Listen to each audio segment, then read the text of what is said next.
The cement truck leaned on my little wooden bridge, gray slurry sloshing toward the creek, while the HOA president pointed at me and shouted that I was finished. The deputy stepped up, read the reflective sign I had bolted to the post, then glanced at my deed and said, "Calm as a Sunday morning, ma'am. This is private property, and I swear to you, the world got quiet right there, like a line finally spoke louder than the people who kept crossing it." I live outside Cedar Ridge, where folks still wave even when they don't mean it, because it's easier than starting a fight. And my driveway is a skinny span of timber over a stubborn ribbon of water called Juniper Run, built with my own hands. An old auger, and a buddy who knows wood grain better than most people know their passwords. Not a monument, just a promise. That I could come home without asking anyone. You know what I mean. My name's Mason Hart. I fix what I build, and I mind my business. And for a long time, that was enough. Until Cedar Ridge Meadows HOA decided. Let's Plant Flowers wasn't exciting anymore, and started playing City Hall, led by Beverly Knox. The kind of person who weaponizes a clipboard says for the community, the way a chef says salt, and knocks on your door at 6:10 a.m. with a pink notice and a smile that never reaches her eyes. Remove the canoe rack by 5, or it's a $500 compliance fee, she chirped. And when I showed her my recorded plat and pointed at the county right-of-way, she looked at my bridge, smirked, and said, "Maybe build a stronger bridge, Mason." Then click-clacked off like she'd just solved crime. A week later, trucks started using my span like a shortcut. They didn't plan to pay for first a contractor pickup, then a gravel hauler aiming for an amenity pad. Beverly kept preaching about Witch's HOA for a slab of concrete, with the word pickleball floating above it like a promise on a flyer. So I posted a reflective sign at the mouth of the approach. Ton limit, private bridge. Trespassers will be prosecuted. Clipped a chain between 2 bollards, because people obey chains more than language, and went inside to pour coffee, only to come back at lunch to a cut chain. A missing sign and a pastel notice zip tied to my post that read, "Cheerful as a coupon." Non-compliance, unapproved restrictive device. I took photos of the paper. The boot prints, the glittering stump of my sheared lock. Because paper can lie, but pictures do not. And then the neighborhood did what neighborhoods do. Darren from the cul-de-sac posted, "Bridges are for everyone. Don't be selfish." While my next-door neighbor Lila texted, "I'm with you." This is nuts, and I decided anger was noise-proof as weight. So I got busy. I mounted trail cams high in the alders. One under the deck, aimed at the mid-span, kept a spiral notebook by the door for plates times. Estimated loads, and mailed certified letters to the HOA address. The management company and Beverly's personally. Notice of trespass under posted restriction. Clean and boring and undeniable. Then I showed up at their meeting, and Beverly had the chairs in a circle. What folks do when they're about to steamroll you, but want it to look like a conversation. And she tapped through slides labeled Community Access Vision over clip art families, with perfect teeth, and a creek drawn like a cartoon snake. As you can see, she purred both approaches to the bridge, provide ingress to shared amenities, placing it under HOA purview, and I held up my warranty deed and recorded map like a Bible, and the atlas of where it was found. As you can actually see, the public easement ends 50 feet before Juniper Run. The bridge is my driveway, and she said that line committee's love. We'll take this under advisement, which is, for we'll keep doing what we want. Dawn after dawn, the trucks returned, that low diesel throat rolling across my planks, while the handrails quivered like reeds. Once a mixer paused at mid-span, and a hairline split winked silver through the sealer on failure. A warning, so I called Inspector Ray Morales. A quiet man who carries authority like a pocket knife, and he walked the span. Read my documents, nodded. "Looks good to me. Keep your records tight." Then drones started humming over my trees with bright HOA stickers, and I stood in the yard in a bathrobe and waved up. "Make sure you get the sign in the shot, because if they were going to film, I wanted the truth in frame." Not long after, a neighbor posted a 20-second clip of a mixer ignoring my posted limit. Title, HOA Truck Ignores Sign. And it spread like kudzu, yeah. That happened, so Beverly mailed a cease and desist that accused me of endangering the community and obstructing access, CC'd the sheriff and the county. And for some reason, the Historical Society, which I pinned to my fridge like a participation ribbon. Then I hired a lawyer, Tara Blake, who reads faster than people breathe and has seen more committees trip over their own rules than you or I ever will.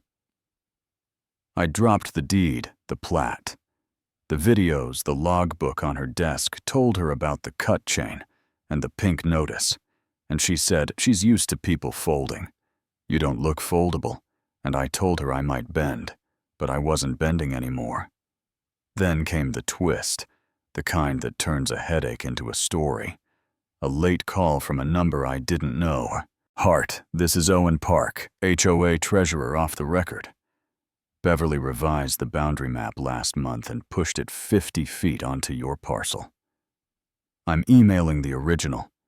Please don't mention me," and 2 PDFs hit my inbox.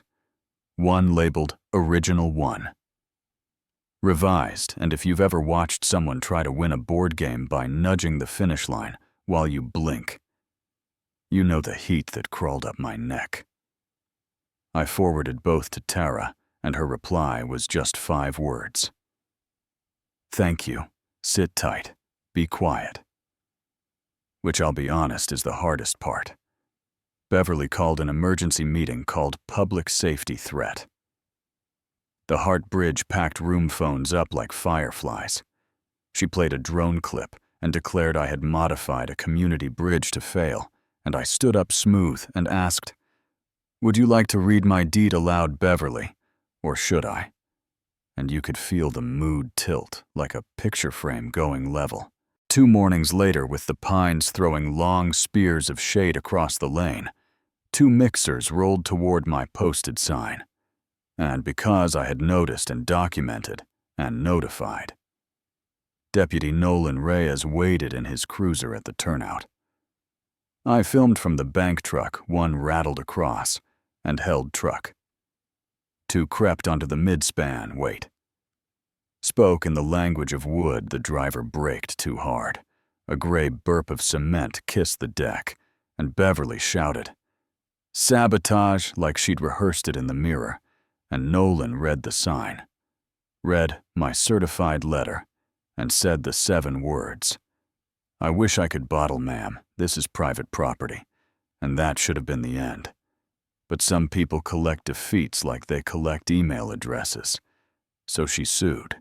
Redwood County Courthouse isn't built for drama, smells like paper and patience, and she arrived with a binder thick enough to choke a file cabinet.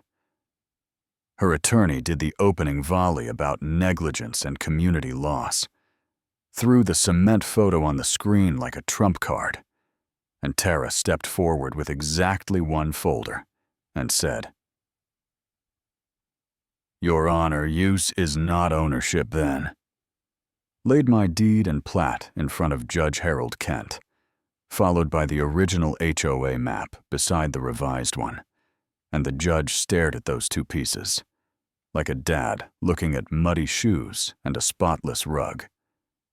"The boundary shift will be referred for review," he said.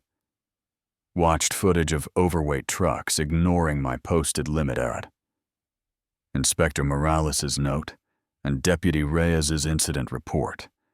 and dismissed the case with prejudice, just like that gavel light consequences heavy.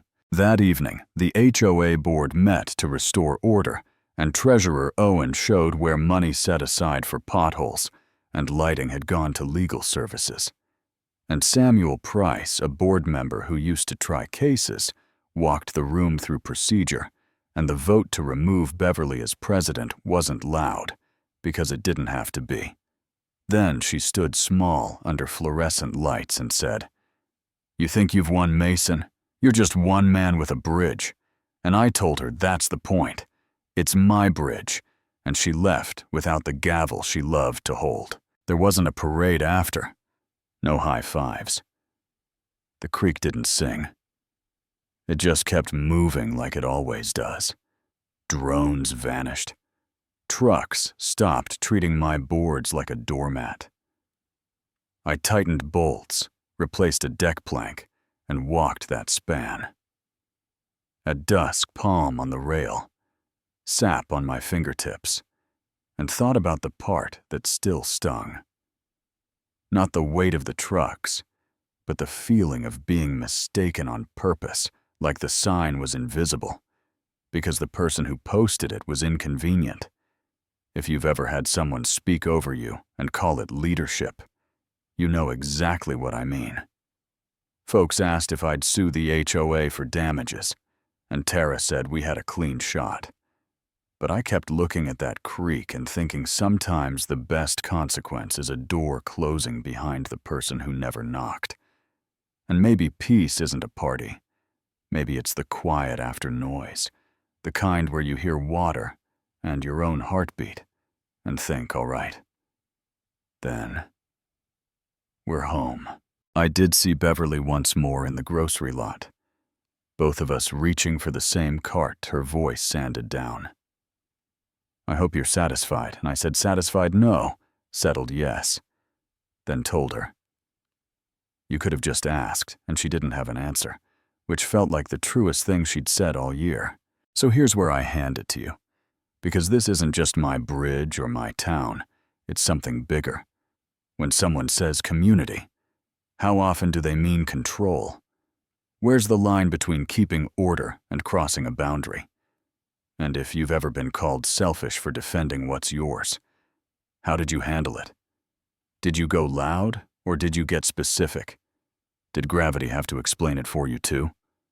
Drop your take in the comments. Argue it out. If you need to tell me what you've seen in your neighborhood and what you think is fair. And if this hit a nerve, like, share, and subscribe. So more people hear stories like this. The messy, real ones that don't make the news but make us feel less alone. Now tell me, where do you draw the line?